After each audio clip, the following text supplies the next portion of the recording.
जब भरत जी राम जी जब लंकापुरी से वापस आए और भरत जी महाराज को देखा तो जटाएं बिखरी हुई थी, बाल बिखरे थे। राम जी ने कहा भरत क्या तुम्हारे राज्य में मंत्री नहीं थे, सेनापति नहीं थे, जो तुमने इन बालों को बिखेर के रखा है, इनको बांध लेते। भरत जी के आंखों में आंसू आ गए। भरत जी कहने लगे भैया आप सही कहते हैं, मेरे राज्य में मंत्री भी है, सैनिक भी है, सेवादार भी है, लेकिन भैया मेरे ये बाल बिखरे हैं, मानो मेरे विचार बिखरे हैं। क्यों? ये बालों का जन्म किससे होता है? दिमाग से, यहीं से तो होता है। और विचार भी कहां से जन्म लेते हैं? दिमाग से। मानो भरत जी कह रहे हैं भैया मेरे विचार बिखरे हुए हैं, विचार, और मेरे विचार किससे बिखरे थे? मेरे भाई से। तो उन विचारों को ना तो कोई मंत्री ठीक कर सकता है, ना कोई सेनापति ठीक कर सकता है। अगर मेरे विचारों को कोई ठीक कर सकता है तो सिर्फ मेरा भाई ठीक कर सकता है, सिर्फ मेरा भाई।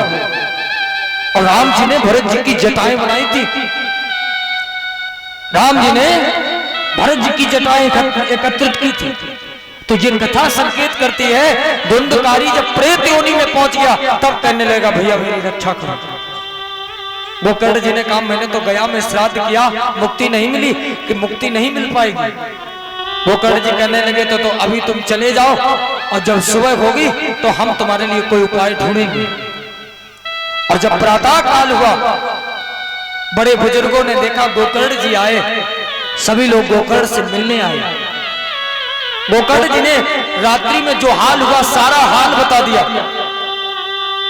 किसी ने कहा वेदों का पाठ सुनाओ, किसी ने कहा गीता सुनाओ, किसी ने कुछ। एक महात्मा जी कहने लगे गोकर्ण अपने इष्ट देव भगवान सूर्यदेव से पूछो क्या करना है। जल लिया, मंत्र पढ़ के जल को छोड़ा। वैसे ही आकाशवाणी हुई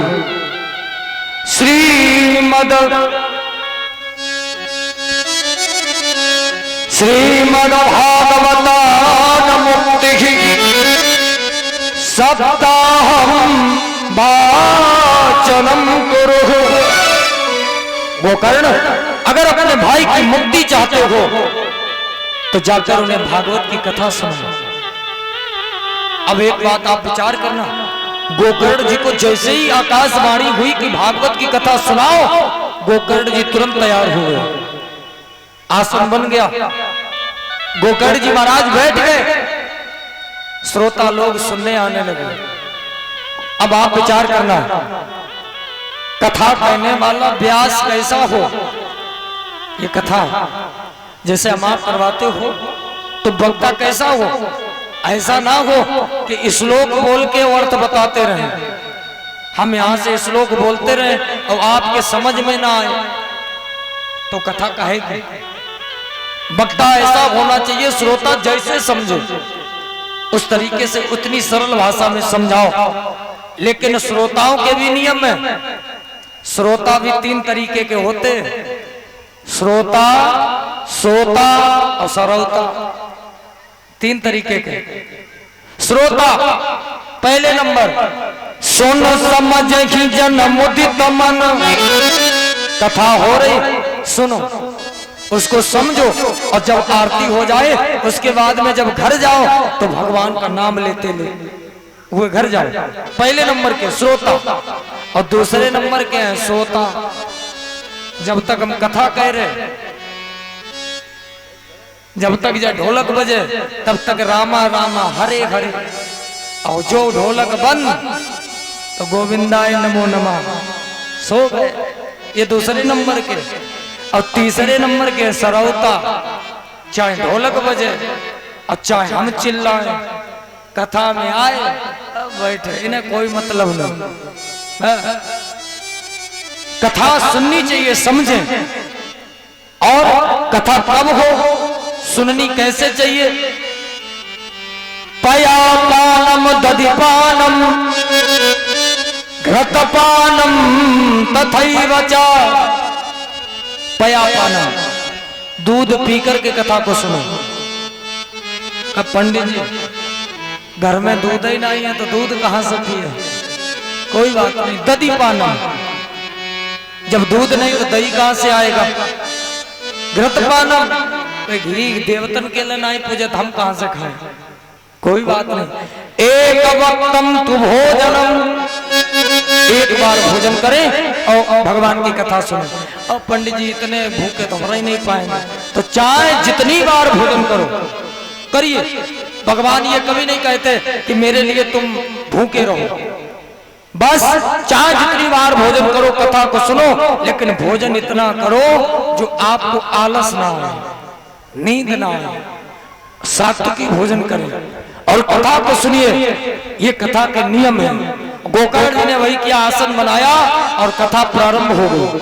श्रोता आ गए, कथा प्रारंभ हुई। अब धुंधकारी ने भी देखा कि लाओ हम भी चले, तो ये प्रेत है, कथा हो रही। अब धुंधकारी चला और कथा के पंडाल में गया, लेकिन रुक नहीं पाया, रुक नहीं पाया। एकदम से पंडाल के बाहर। अच्छा, किसी ने पूछा ये धुंधकारी रुका क्यों नहीं? का इसमें दो मत है। पहला, प्रेत का वजन कितना होता है? हवा से भी ज्यादा हल्का। कितना? हवा से भी ज्यादा हल्का। और नहीं तो ऐसा अगर ना होता तो हमारी माता लोग अगर किसी का घर में ऐसे ऐसे मूड हिले तो एकदम कहती हमें जा लगे थे कि इनके ऊपर कोई हवा बिहार को चक्कर है। बोलते हवा से भी ज्यादा हल्का, और हवा का जिधर बहाव होता है उधर ही वो प्रेत बह जाता है। और दूसरा, ये धुंधकारी कथा में क्यों नहीं रुक पाया? ये कथा कहती है जहां पर भी भगवान की कथा होती है वहां पहरा किसका होता है? हनुमान जी का। और हनुमान जी के लिए लिखा है क्या? और भूत पिशाचो और निकट नहीं आवे। जहां हनुमान होंगे कोई भूत प्रेत नहीं आ सकता। भूत पिशाचो और निकट नहीं आवे। और महावीर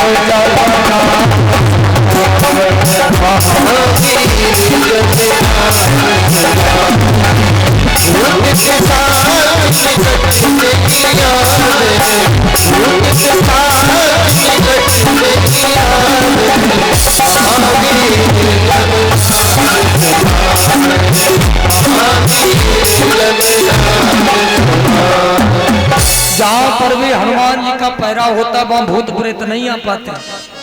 तो एक कारण ये प्रेत, ये धुंधकारी प्रेत है। और जैसे ही प्रवेश करना चाहा हनुमान जी गदा लिए खड़े। इसने देखा कि हम कथा कैसे सुने, तो कथा पंडाल के बाहर एक 7 गांठ की बांस पड़ी थी, उसी के नीचे धुंधकारी ने प्रवेश किया। कथा होना प्रारंभ हुई और उसी प्रवेश करके ये एक जगह बैठ करके कथा सुनने लगे। कथा हुई, मंगलाचरण, भगवान की कथाएं, भगवान के भजन हुए, अंत में आरती हुआ, प्रसाद। और जैसे ही लोग जाने लगे वैसे ही एक अचंबा देखा, बड़ी तेजी से आवाज हुई और आवाज करते हुए वो बांस के नीचे की गांठ फट जाती है, फट गई। लोगों ने विचार किया बांस है, सूखा है, शायद इसलिए फट गया हो, कोई बात नहीं। दूसरे दिन फिर कथा प्रारंभ हुई, दूसरे दिन दूसरी गांठ, तीसरे दिन तीसरी, और ऐसा करते करते 7वें दिन 7 गांठों को फाड़ करके एक दिव्य प्रकाश के रूप में प्रकट हो गया। देवताओं ने फूल बरसाए, जयकारा लगाया, प्रेम से बोले भक्तवत्सल भगवान की। भगवान के पार्षद नंद और सुनंद, भगवान के मुख्य पार्षद कौन कौन है?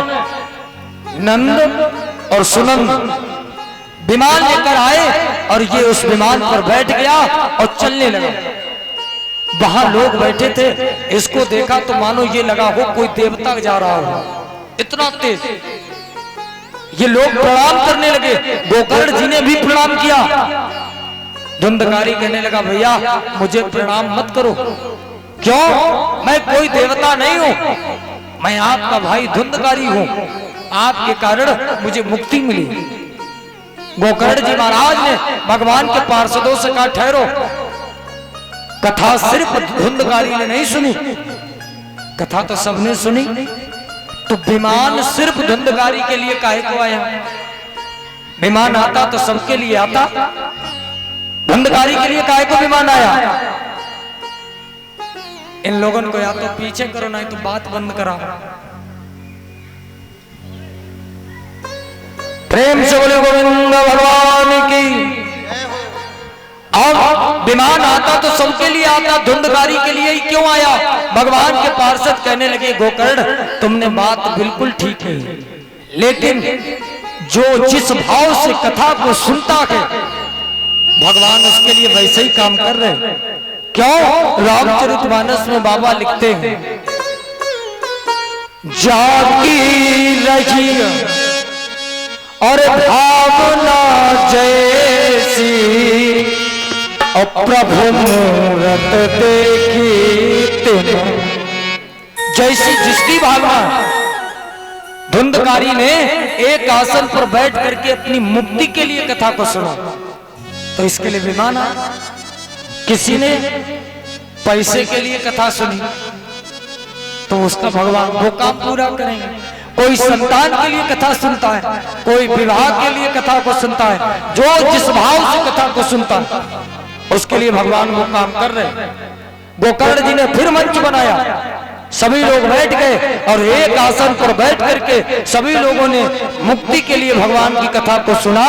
और जब 7 दिन हो गए भगवान के विमान आए और सभी लोग उसी विमान में बैठ गए और भगवान का नाम लेते हुए प्रभु धाम को जाते हैं। प्रेम से बोले बात हरि लाल की।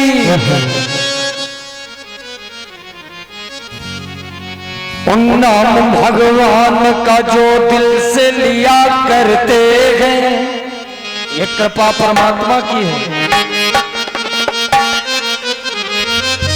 और नाम भगवान का जो दिल से लिया करते हैं, उन भक्तों को प्रभु प्यार किया करते हैं। उन भक्तों को प्रभु प्यार किया करते हैं। भगवान का दिल से लिया करते हैं, भगवान का दिल से लिया करते हैं। उन भक्तों को प्रभु प्यार किया करते हैं। उन भक्तों को प्रभु प्यार किया करते हैं।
नीची गाड़ी का पुकारा कर गई घोड़ी देखो,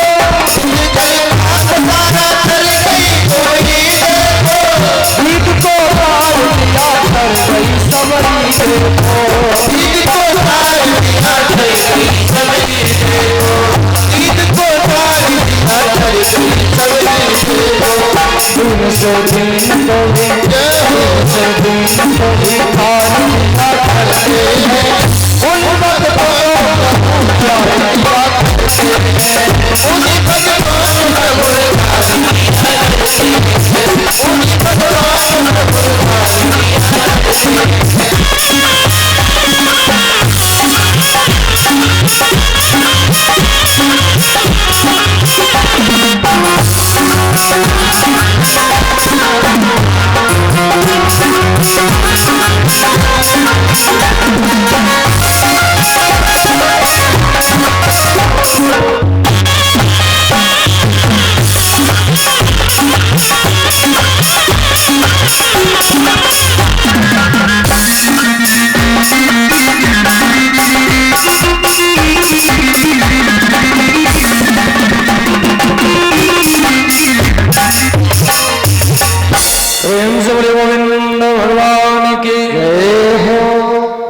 महात्म्य के विषय में